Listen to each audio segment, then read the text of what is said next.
आजच्या कृषी क्षेत्रातील मोठ्या बातम्या, शासनाच्या घोषणा, अनुदानातले बदल, खरेदी धोरणे आणि बाजारभावांमधील हालचाल सर्व काही तुम्ही पाहणार आहात या व्हिडिओच्या माध्यमातून। नागपूर जिल्ह्याची धान खरेदी मर्यादा 5 लाख क्विंटल करा, जिल्हा प्रशासनाची राज्य सरकारकडे मागणी। 1 लाख क्विंटल धान खरेदीचे उद्दिष्ट पूर्ण केल्यामुळे नागपूर जिल्ह्यातील धान खरेदी बंद करण्यात आली। नोंदणीकृत 46,963 शेतकऱ्यांकडे धानाची खरेदी शिल्लक असल्यामुळे जिल्ह्याची धान खरेदी मर्यादा किमान 5 लाख क्विंटल करावी, अशी मागणी जिल्हाधिकारी डॉक्टर बिपिन ईटनकर यांनी राज्याचे अन्न नागरी पुरवठा ग्राहक संरक्षण विभागाच्या अप्पर मुख्य सचिवांकडे पत्राद्वारे केली आहे।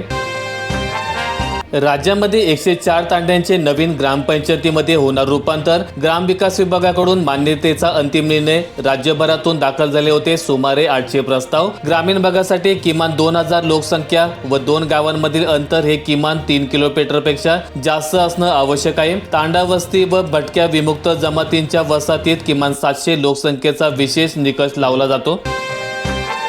योजना कायमस्वरूपी बंद होण्याच्या अफवेमुळे लाडक्या बहिणींची गर्दी, मुख्यमंत्री लाडकी बहीण योजनेतील महिलांचा लाभ कायमस्वरूपी बंद होणार, या अफवांमुळे महिलांनी बुलढाण्याच्या जिल्हा महिला व बाल विकास कार्यालयामध्ये धडक दिली। यावेळी अफवा पसरल्यानंतर शेकडो लाभार्थी महिलांनी आपला अर्ज रद्द झाला की काय हे जाणून घेण्यासाठी लांबत लांब रांगा लावल्याचं दिसून आलंय। या घटनेमुळे 19 जानेवारी रोजी कार्यालय आणि परिसरामध्ये खळबळ उडाली।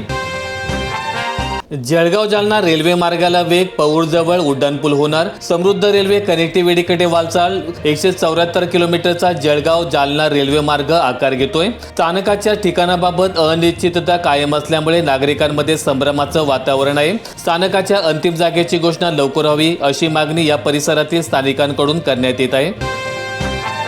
अर्जुनी मोरगाव तालुक्यात बोनस ब्लॉक केल्यामुळे बळीराजा संकटात, धान बोनस पासून शेतकरी वंचित। जिल्हाधिकाऱ्यांना निवेदन, धान विक्रीनंतर मूळ धान्याचे पैसे वेळेत मिळाले असताना अचानक 7/12 दुबार नोंद, तांत्रिक कारणे आदी कारणे पुढे करत शेतकऱ्यांचे बोनस ब्लॉक करण्यात आले। ही कारवाई अन्यायकारक आणि शेतकऱ्यांची पिळवणूक करण्याचा असल्याचा आरोप शेतकऱ्यांकडून करण्यात आलाय। भंडारा जिल्ह्यात 5 कोटीच्या सौर उपसा योजनेसाठी 2 वर्षांपासून जागेचा गुंता काही सुटेना। मोहाडी तालुक्यातील निलजबुज येथील 100 हेक्टर शेती राहिली सिंचनापासून वंचित। योजनेच्या सौर पॅनल करता 2024 मध्ये देवाडा येथील जागा प्रस्तावित करण्यात आली, परंतु अंतर अधिक असल्याच्या कारणावरून भंडारा येथील महाऊर्जा कार्यालयाने सदर जागा रद्द केली आणि या योजनेसाठी जवळ असलेली नवीन जागा शोधण्यास सांगितलंय। त्याला 2 वर्षांचा कालावधी लोटला असताना अद्याप देखील जागेचा गुंता सुटलेला नाही। नाफेडचा आधार, व्यापाऱ्यांची स्पर्धा, सोयाबीनचे दर उसळले, सोयाबीनचे भाव वाढले पण उत्पादन कमी, उत्पादक शेतकऱ्यांची संमिश्र भावना। सध्या बाजारात भाव वाढल्यामुळे थोडाफार दिलासा मिळतोय, पण बऱ्याच शेतकऱ्यांकडे आता मात्र माल शिल्लक नाही। ज्यांच्याकडे थोडेफार सोयाबीन आहे ते भाव आणखीन वाढतील या अपेक्षेने गरिष्ठ होऊन आहेत। नाफेडकडून खरेदी सुरू असल्यामुळे बाजारात माल कमी पडतोय असं दिसतंय।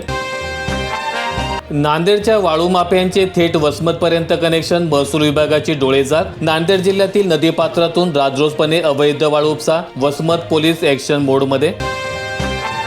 आता वर्धा जिल्ह्यातील बोर नदी प्रकल्पाची एन्जिओग्राफी तज्ज्ञांच्या देखरेखीखाली, धरणाची ताकद आणि क्षमतेची तज्ज्ञ अधिकाऱ्यांकडून तपासणी, सरकारला सादर करणार अहवाल। वर्धा जिल्ह्यातील सर्वात मोठे असलेले बोर धरण शेती सिंचन आणि पिण्याच्या पाण्याच्या पुरवठ्यात महत्त्वाची भूमिका बजावते। हे धरण 50 वर्षांहून अधिक जुने आहे। कोणत्याही संभाव्य धोक्यांना तोंड देण्यासाठी धरणाची क्षमता आणि भूगर्भीय ताकद टप्प्याटप्प्याने तपासली जात आहे।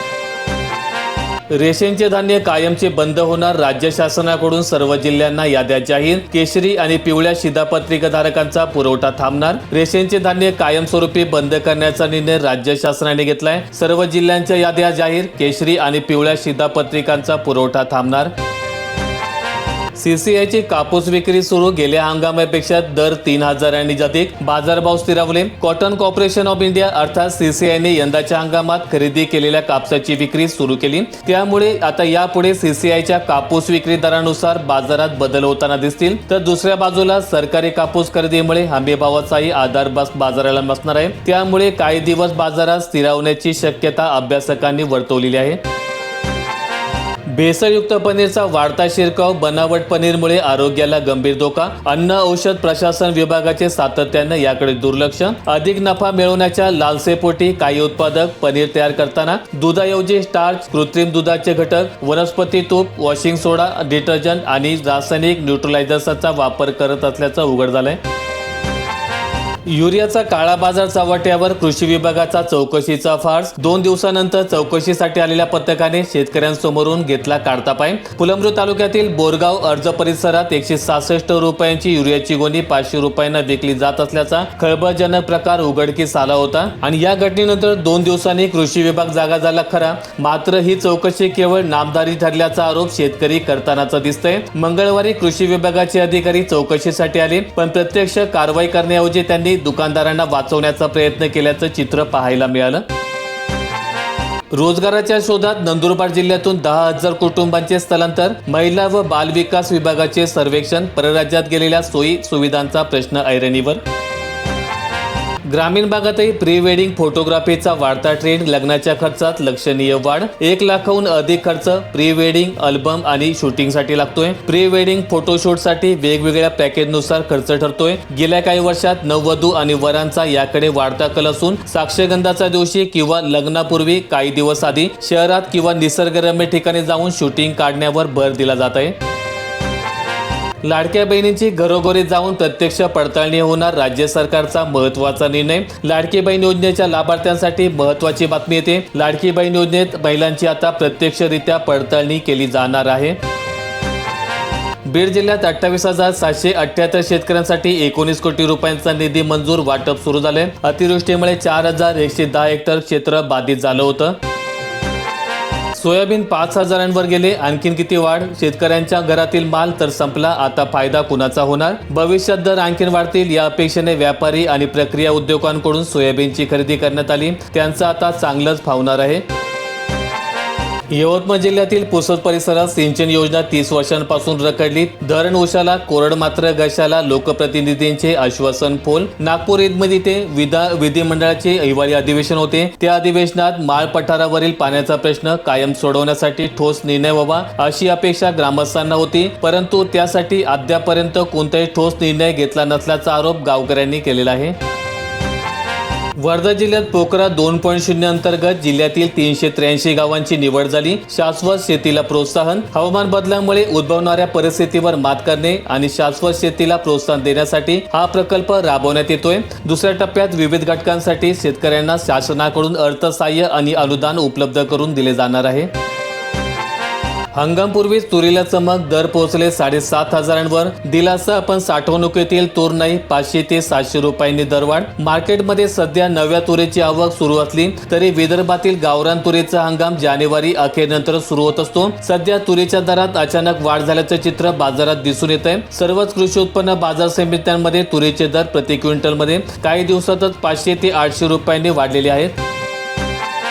20% पाणी असूनही पिकांना देता येईना, सौरपंप कधी मिळणार? रब्बी हंगाम धोक्यात, 60 दिवसांचा नियम धाब्यावर, 6 महिने उलटून देखील गडचिरोली देखील जिल्ह्यातील शेतकरी मात्र प्रतीक्षेमध्ये। जेव्हा शेतकरी पुरवठादार कंपन्यांच्या प्रतिनिधींना फोन करतात तेव्हा माल उपलब्ध नाही किंवा लवकरच लावू अशी उडवाउडवीची उत्तरे दिली जात आहेत, त्यामुळे शेतकरी अडचणीत आल्याचं पाहायला मिळत आहे। लाडक्या बहिणी लाभापासून वंचित, केवायसी नंतरही सिल्लोड तालुक्यात अनेक महिलांच्या खात्यावर पैसे आलेले नाहीत। ही केवायसी करताना विचारलेल्या प्रश्नांच्या उत्तरांमध्ये मोठ्या चुका झाल्याचा अंदाज आहे। बहुतांश महिलांना अर्जातील अटी आणि शर्तींचे गांभीर्य समजलं नाही, परिणामी पात्र असताना देखील चुकीची माहिती नोंदवली गेल्यामुळे पोर्टलवरून या महिलांना थेट अपात्र ठरवण्यात आले। यामुळे लाडक्या बहिणींचे संतापाचं वातावरण दिसत आहे। व्हिडिओ आवडला असेल तर लाईक ठोका, शेअर करा आणि अशा दैनंदिन शेतकरी बातम्या अपडेट्स मिळवण्यासाठी सबस्क्राईब करून बेल आयकॉनचं बटन दाबा।